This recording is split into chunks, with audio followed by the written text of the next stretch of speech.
안녕하세요. 수강생 여러분들. 제6장 재고자산 두 번째 강의 시간입니다. 첫 번째 강의 시간에 했던 내용을 잠깐 한번 복습을 해보면요. 지난 시간에는 우리가 재고자산은 어떤 건지, 재고자산의 의의를 한번 살펴봤고요. 그 다음에 재고자산 취득과 관련해서 이제 매입의 누리, 매입 환출, 매입 할인 이런 항목들이 있을 때 계속기록법과 실지재고조사법 하에서 다소 이제 회계 처리가 달랐던 거 기억하시죠?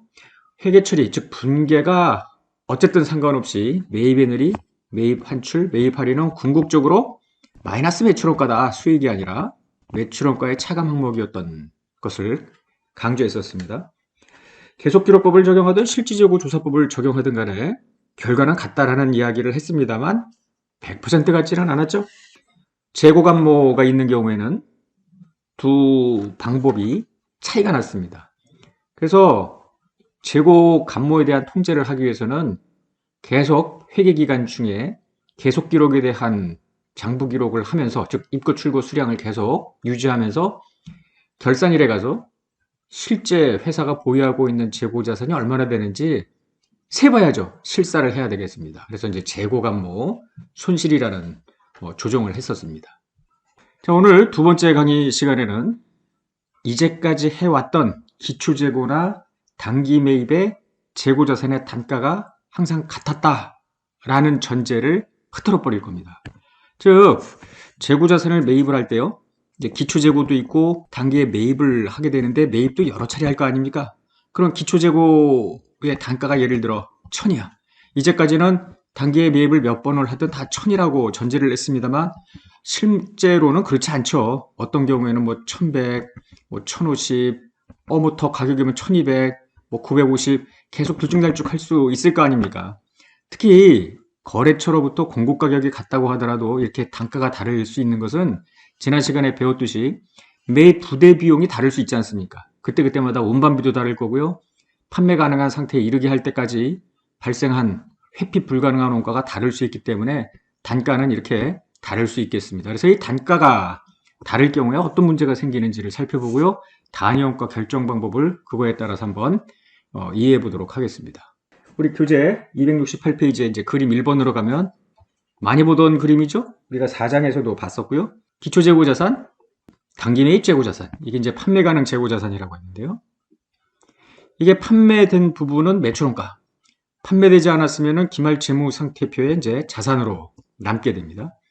이때 우리가 4장에서 했던 내용은 기초재고자산도 예를 들어 단위당 원가가 100이야. 몇 차례 매입을 했든 다 100이야. 그러면은 이때는 별로 이제 생각할 게 없었습니다만은 실제로는 그렇진 않죠. 왜냐하면 기초재고하고 단기매입 재고자산이 다를 수 있겠습니다. 110, 120, 105 이렇게 여러 가지 단가가 이제 섞여 있을 때 단기에 얼마짜리를 판매했을까? 이게 100원에 처음부터 기초재고가 팔린 건지 110원에 산 건지 120원에 산 건지 105원에 산 건지가 구분이 안 된다면 회사가 자의적으로 매출원가를 낮추면 당기순이익을 높일 수 있잖아. 그러니까 싼 거 100, 105 이게 팔렸다고 주장할 수도 있을 거고요. 이번에는 다른 데서 이익이 많이 났어. 그래서 좀 매출원가를 높일 수도 있을 거 아니에요. 그러면은 120원짜리, 110원짜리가 팔렸다라고 주장을 하면 나머지 금액이 100원짜리하고 110원짜리가 여기 안 팔린 걸로 될 거 아닙니까?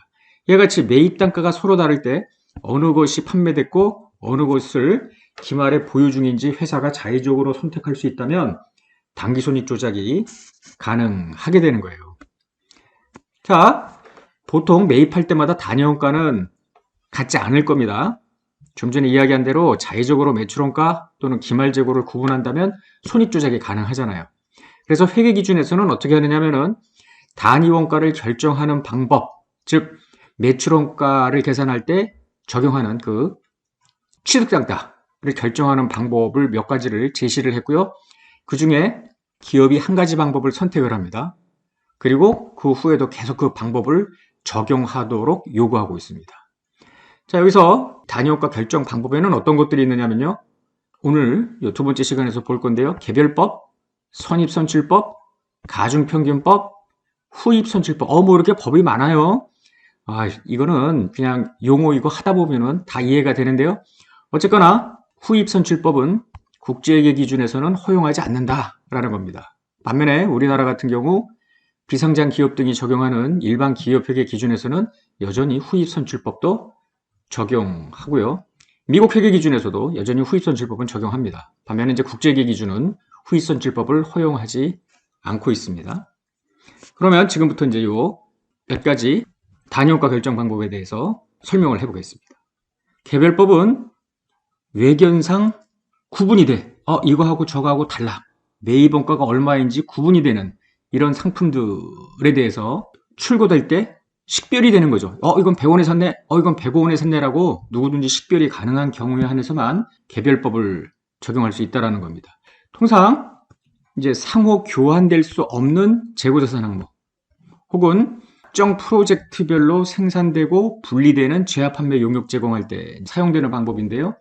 일반적으로 이제 특별 주문제작, 회사가 대량으로 만들어 놓고 출고하는 게 아니라 거래처로부터 요거 만들어 주세요라고 주문을 받고 그것만을 만들어서 이제 팔 때 개별법을 적용할 수 있겠습니다. 따라서 상호 교환 가능한 대량 재고 자산 항목에 대해서는 절대 개별법을 적용할 수 없습니다. 이 경우에는 회사가 자의적으로 출고되는 재고자산의 취득원가를 배분할 수 있기 때문에 손익주장이 가능하겠습니다. 그래서 개별법은 이제 특별한 경우에만 사용이 되겠습니다. 두 번째 방법은 선입선출법이라는 겁니다. 선입, 먼저 들어온 걸 먼저 나가는, 즉 먼저 매입한 게 먼저 팔렸다라는 가정입니다. 그래서 FIFO라고 하는데요. First in, first out. 이제 줄임말인데요. 선입선출법은 실제 물량 흐름과 관계없이 먼저 매입한 재고자산을 먼저 판매한다라고 가정하는 겁니다. 실제와 관계없이. 예를 들어볼게요. 회사가 3개를 샀는데요. 재고자산을. 하나는 A1, 또 하나는 B1, 또 하나는 C1 이렇게 매입을 차근차근 했다 치자고요. 그리고 이 중에 2개를 판매하고 1개는 계속 기말까지 보유하고 있다고 할 때 어느 걸 팔았는지 식별은 안 됩니다.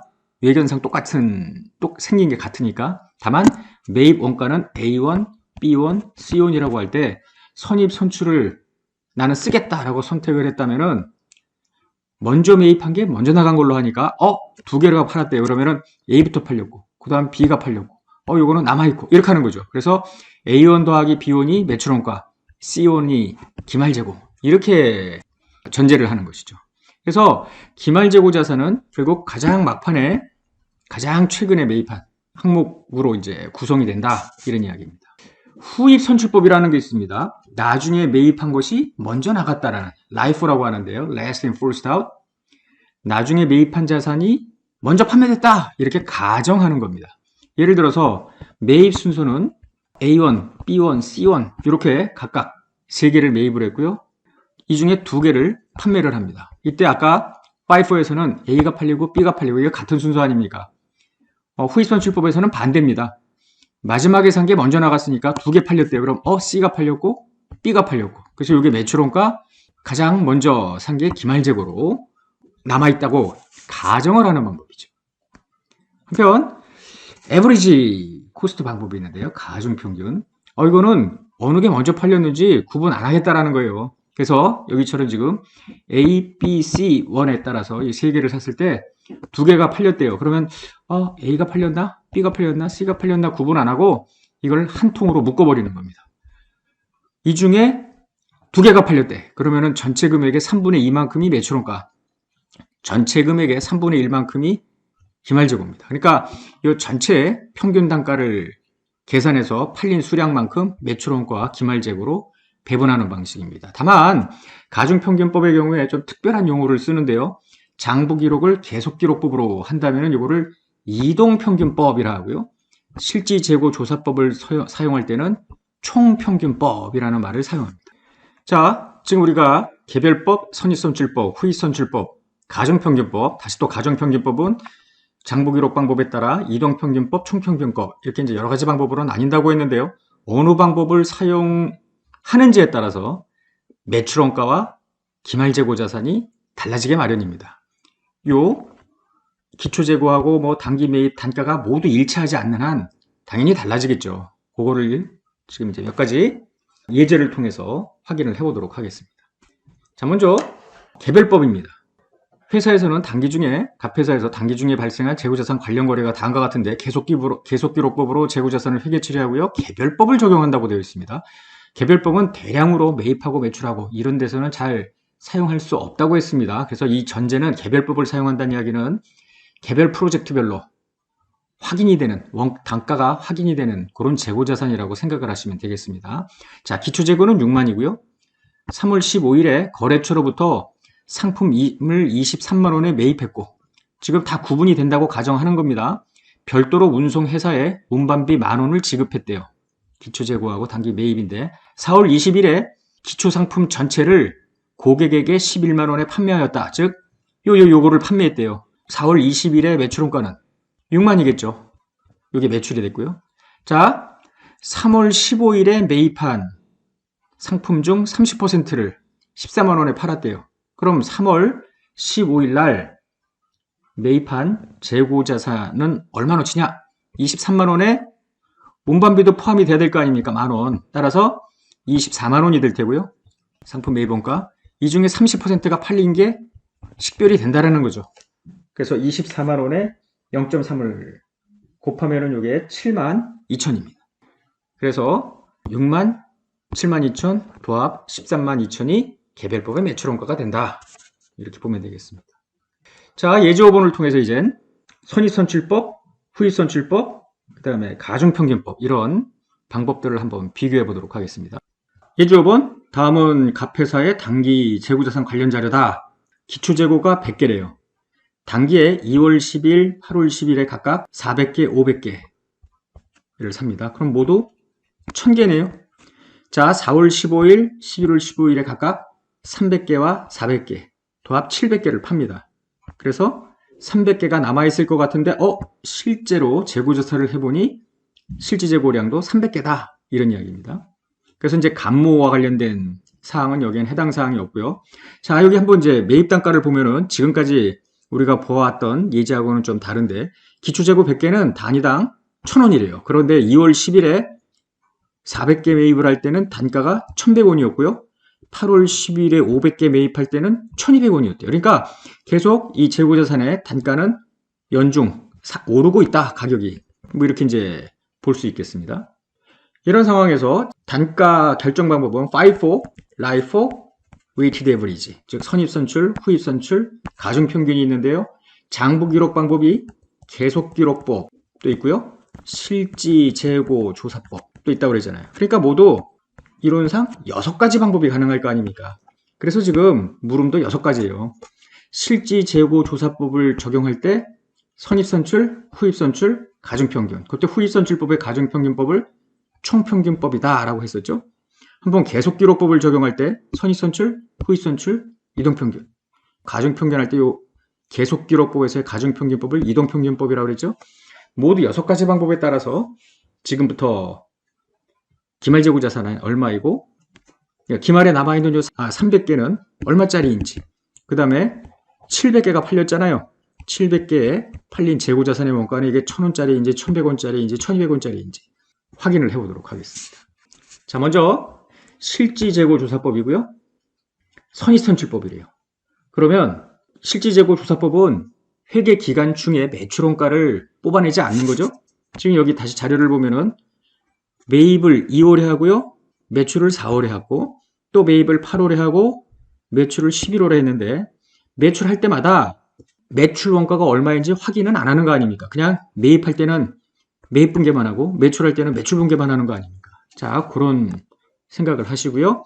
자, 기초재고 100개, 단기 매입 400개, 8월 10일 날 500개 이렇게 모두 1000개가 다 매입이 된 거예요. 기말에 가보니까 300개가 남았다는 거 아닙니까? 그럼 나머지 700개가 팔렸다라는 건데 선입이 선출 아니에요. 그러니까 위에서부터 팔린 거지. 이렇게 처음 기초재고 100개 팔리고 그 다음에 이제 2월 10일 날 팔린 400개 팔리고 200개 팔리고 그럼 여기가 이제 700개가 팔린 거 아닙니까? 그러면은 300개는 마지막에 산 8월 10일 날 매입한 500개 중에 300개가 남았다. 이렇게 전제하는 거죠. 다 이제 확인이 됐죠? 그러면 기말재고자산 300개의 가격은 얼마인가? 1200원짜리죠. 그래서 36만이 됩니다. 매출원가는 어떻게 계산하는가? 기초재고 10만원에 단기 매입 2번 하죠? 400개에 1,100원, 500개에 1,200원에서 44만 60만. 거기에 이제 기말재고 36만을 빼면 78만원이 됩니다. 이렇게 계산할 수도 있겠고요. 또 다른 방법으로는 지금 이게 팔린 거 아닙니까? 100개에 1,000원, 400개에 1,100원, 200개에 1,200원 이렇게 계산을 해도 78만원 똑같은 금액이 나옵니다. 이번에는 실지재고 조사법인데 후입선출법이에요. 자, 100개 사고, 400개 사고, 500개 사고 이랬는데 팔린 건 700개가 팔렸죠? 밑에서부터 팔린 걸로 보는 겁니다. 이렇게 100개, 200개, 3, 4, 5, 6, 7 이렇게. 그러니까 이제 300개에는 여기가 남았다라고 보는 거죠. 최근에 매입한 것부터 팔렸다고 보는 거니까. 따라서 기말재고 자산은 이제 두 층으로 구성이 되어 있을 거 아니에요. 300개인데 100개는 1,000원, 200개는 1,100원 이렇게 해서 32만입니다. 앞서 선입선출법과 다른 거를 알 수가 있겠죠? 한편 매출원가는 기초재고 단기 매입에서 32만원을 빼도 나오지만 이거 팔린 거 500개에 1,200원, 200개에 1,100원을 더해도 역시 같은 금액이 나옴을 알 수 있겠습니다. 자, 세 번째 가중평균이래요. 실지재고 조사법. 이게 바로 이제 총평균법인데요. 100개, 400개, 500개. 구분하지 않고 이걸 한 통으로 다 밀어 넣는 거예요. 그러면은 1,000개가 되는데 에버리지 코스트를 계산한 거예요. 자, 에버리지 코스트는 어떻게 계산하냐면은 기초재고 10만원, 2월 10일 매입 44만, 8월 10일 매입 60만원 다 더하고 전체 개수 1,000개 하면은 1,140원입니다. 이것만 나오면 그 다음엔 700개가 팔렸으니까 700개 1,140, 300개가 남아있죠? 1,140. 그래서 각각 매출원가와 기말재고가 실지재고 조사법 하에서 이제 세 가지 방법에 따른 기말재고 자산과 매출원가 계산을 봤는데 뭐 썩 난해하지는 않죠? 자, 이제 나머지 세 가지를 더 보겠습니다. 계속기록부에서의 선입선출입니다. 계속기록이기 때문에 입고 출고 출고될 때마다 나갈 때마다 매출원가를 확인해야 될 거 아닙니까? 그래서 보통 계속기록부에서의 경우에는 이와 같이 상품 수불부 양식을 가지고 도출해내는 것이 일반적입니다. 자, 어떻게 하느냐면요. 여기가 입고 들어왔다는 얘기죠. 출고 나갔다는 거고 여기 잔고 남아있다라는 건데요. 2월 10일 날 400개를 먼저 기초재고 100개인데요. 1,000원짜리입니다.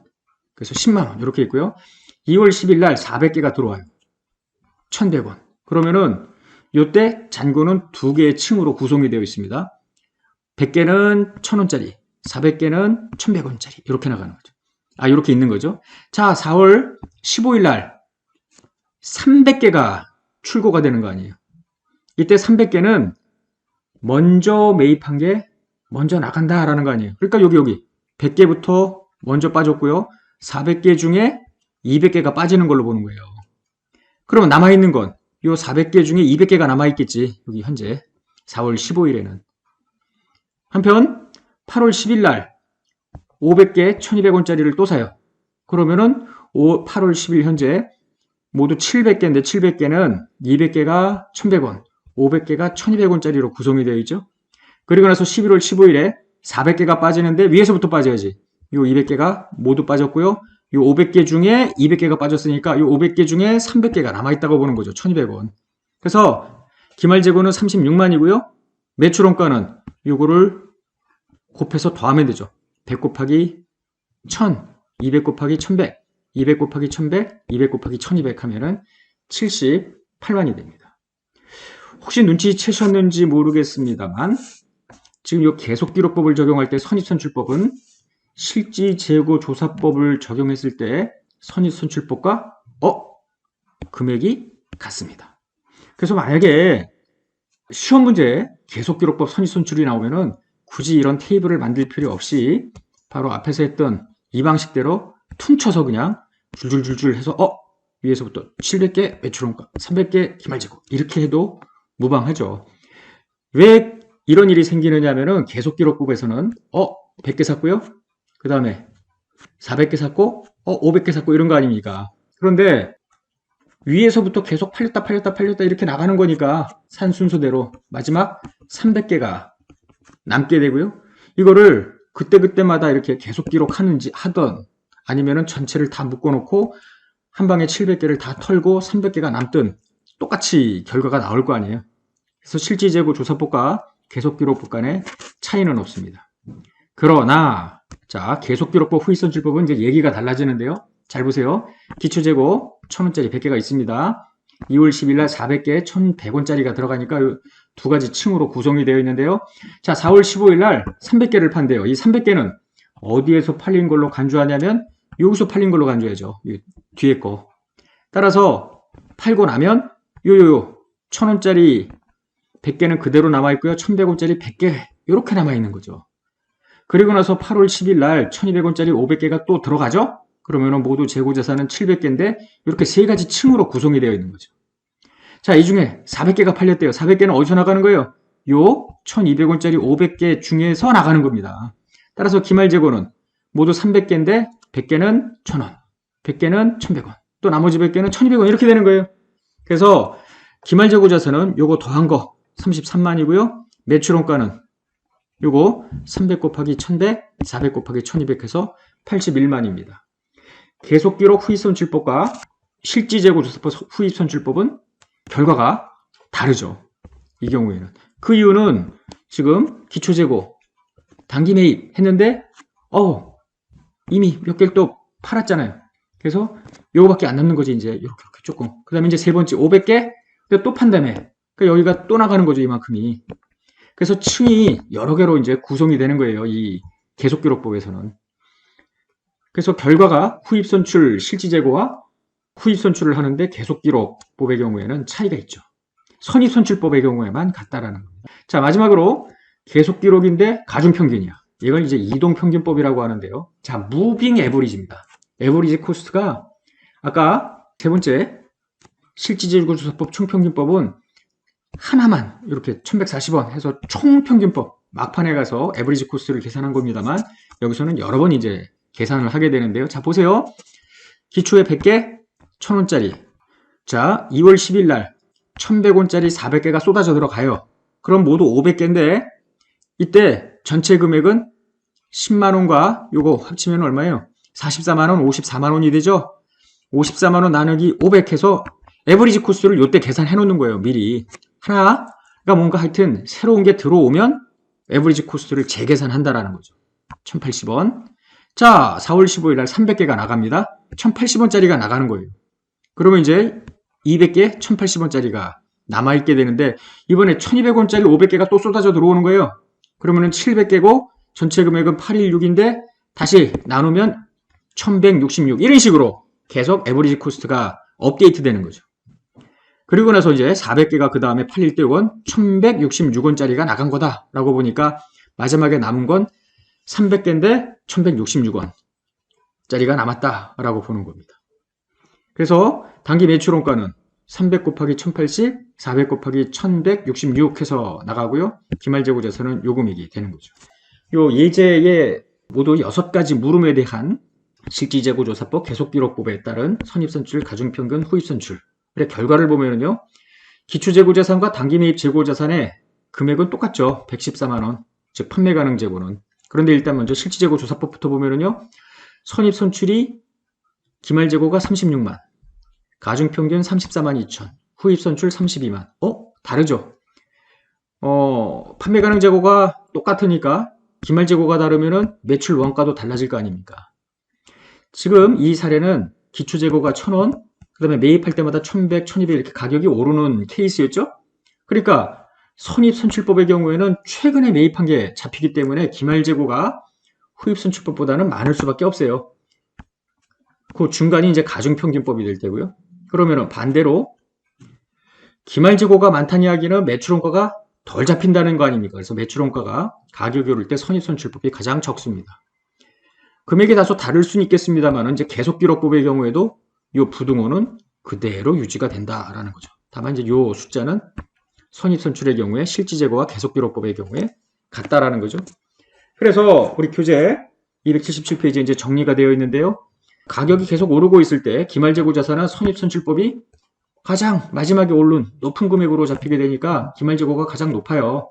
그럼 매출원가는 가장 적게 잡히죠. 따라서 매출원가가 적게 잡힌다는 얘기는 세전 이익이 가장 많이 잡힌다는 거 아닙니까? 그러니까 세금 부담도 가장 크겠죠. 이익이 많으면 세금도 많죠.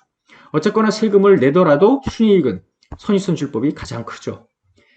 후입선출법은 맨 오른쪽에 이제 가게 되면 이렇게 이제 부등호, 가중평균법은 이 중간 어디께라고 보면 되겠습니다.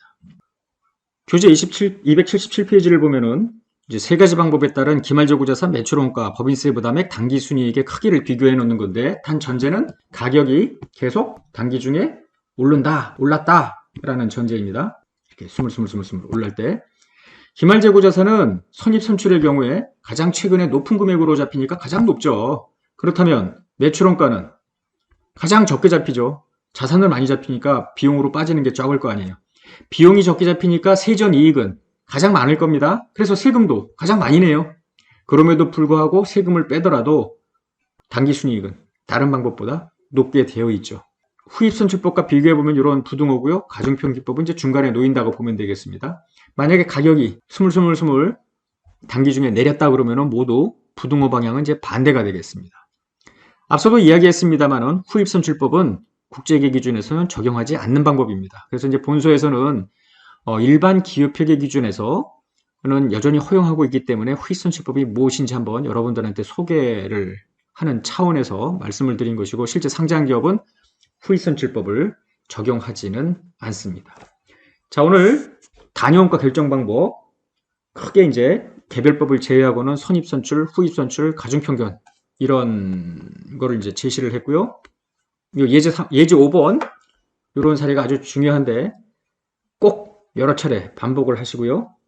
뒤에 연습 문제도 한번 풀어보시고 뭐 해서 이제 자기 것으로 만들어야 됩니다. 가장 중요한 재고자산에서 가장 중요한 내용이기도 합니다. 오늘 강의 여기서 마치겠습니다. 수고하셨습니다.